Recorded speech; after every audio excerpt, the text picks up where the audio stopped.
بشنویم داستانی از افسانه‌های ایرانیان. مرد ناشنوا.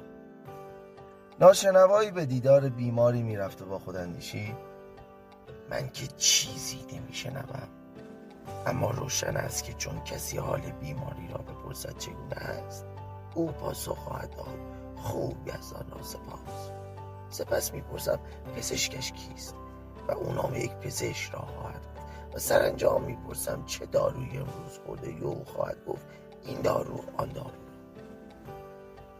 به بالین بیمار آمد و پرسید: چگونه ای؟ بسیار بد، گویی دارم میمیرم. یزدان را سپاس. پزشکتان کیست؟ عزرائیل. آری، او پزشک چیره دستی است و دستش زر است. چه دارویی خورده ای؟ زهر مار خوردم. هر آن درمان خواهید یافت که هیچ دارویی بهتر از آن نیست.